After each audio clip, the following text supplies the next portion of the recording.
This happened before the game. Say this for Juju. He said he was going to keep doing it, and he did. As I said, down 3-0, they go to Juju, and bam! Woo! They say, dance on this. That's Von Bell, clean as a whistle. And he talked about it afterwards. Juju's doing a lot of dancing on other people's logos. What's your take on that pregame ritual? That's kind of disrespectful. Because you got to go out there between the lines, go out there and hit him, and let him know where he stands. The entire Bengals team said it fired them up. Von Bell said it was disrespectful. We'll get into it. This TikTok thing has officially come off the rails. And maybe so of the Steelers. Second quarter, down 10-0 to the Ryan Finley Bengals. Roethlisberger picked off. Mackenzie Alexander. Is he going to house this thing? He starts high-stepping his own 45 and tack on a penalty. A terrible penalty after a terrible interception. You got worried there was going to be a brawl there for a second. Instead, the Steelers really didn't have a ton of fight. Ben Roethlisberger, I think that was the worst first half of his career, objectively. They're down 17-0 on Monday Night Football. They're going to get back into it. Touchdown, Deontay Johnson was actually really clutch in this one. His hands have come a long way. Roethlisberger pointing to the sky looking for some sort of answers. Here's your answer right here. Fourth quarter, 2nd and 2. And Lamar Jackson no, that's Ryan Finley, who is going to house this thing on a team that was 11-0 about. Was that a finger roll? The Finley roll? This is an incredible, incredible night. Huge credit to the Cincinnati Bengals. And look at Juju and Ben saying, dude, what the hell's going on out here? That record used to say 11-0. It says 11-3. I cannot wait to play this Mike Tomlin song. Mike, does this team have confidence left? We're not a good football group right now. And so we understand the consequences that come with that. We're working on a short week. We got to be better than what we've been. And that's just the reality of it. We better not be confident after a performance like that. I'm not concerned about our confidence. We got work to do. Ooh, Coach, not an ideal time to not be a good football group. Not right now in the playoff picture. Taking form and solidifying that loss drops the Steelers to the number 3 seed in the AFC. It's very exciting music to talk about their demise slowly here to end their end. The Bills. There's the jazzy music there. Woo! They leapfrog them up to the 2 seed. Our audio guy, a Bills fan, clearly. Guys, if the playoffs started right now, Pittsburgh would face the Colts in round 1. The Bills take on the Dolphins. And the Titans-Browns would round out wild card weekend. Nate, the Bengals handled the Steelers, handed them their third. I know this was like amazing music to start the morning. The Steelers have lost 3 in a row. Well, Kyle's excited, but Kyle picked them to go to the Super Bowl. Nate, we start with you. Your thoughts? Yeah, you said handed, handled, backhanded. The Steelers credit the Bengals. You know, I could sit here and have a pity party for the Pittsburgh Steelers, but I love to credit the victors. And I'm going to credit a group of guys that went out there and showed out. Those DBs, I know we showed the clip in the middle of that highlight package where, you know, they spoke on what they saw from Juju pregame, but it was all about them being aggressive with the wide receivers. They were physical at the line of scrimmage, even more physical at the point of attack. Those 50-50 balls that as a wide receiver, I say, all right, if it's one-on-one coverage, I want you to come to me. If you're my quarterback, you trust me, come to me.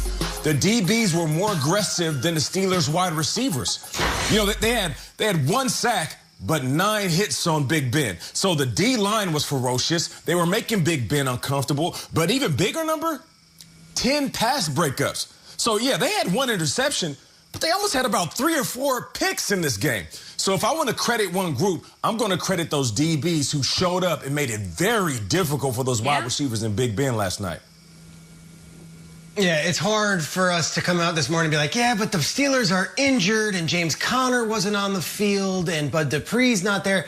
The Bengals are without Joe Burrow, Joe Mixon. They're without Trey Waynes, DJ Reader. You can go right down the line. And they came out there and they fought. And they had nothing to play for other than pride. The Steelers had everything to play for. Truth of the matter is this. The Steelers did not get out of bed. We're not ready for this game. They got blown out in the first half, and you just can't come back from that. Teams that have had 3 turnovers in the first half in NFL history are 11-58-1 all time. 11-58-1. And this is what the Steelers were. I don't know how you could watch Sunday football, and I'm sure a lot of the Steelers did, if they weren't using their social media platforms for other reasons. I don't know how you watched football on Sunday, saw the Rams lose to the Jets, and not find yourselves awake and alive for this game. Kudos to the Bengals, but my gosh, how could the Steelers not get up for this, and how could the Steelers completely be asleep for the first half?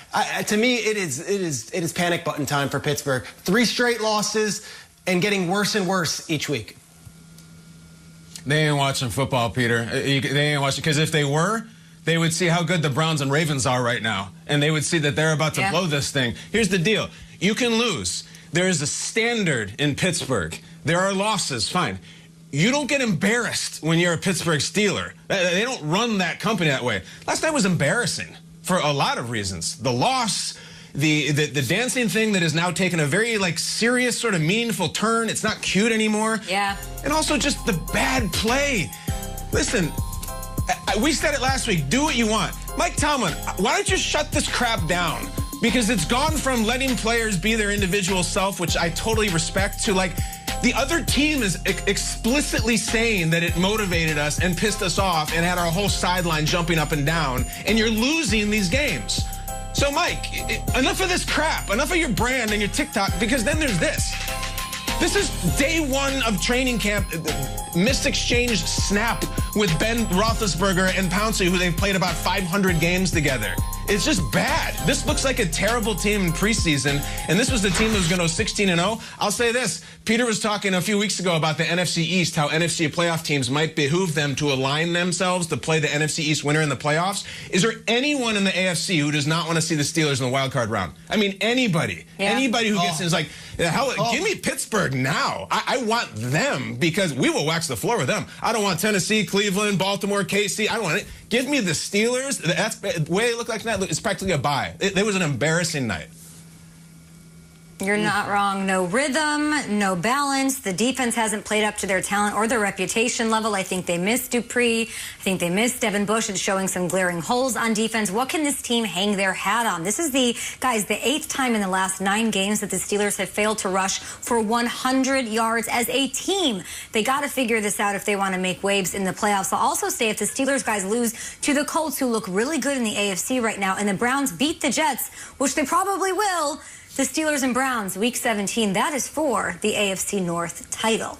We've got other news to get to. We'll get back to TikTok, more highlights, of course, but we have to get to some unfortunate news as the NFL world and our NFL family continues to mourn the passing of Hall of Famer Kevin Greene.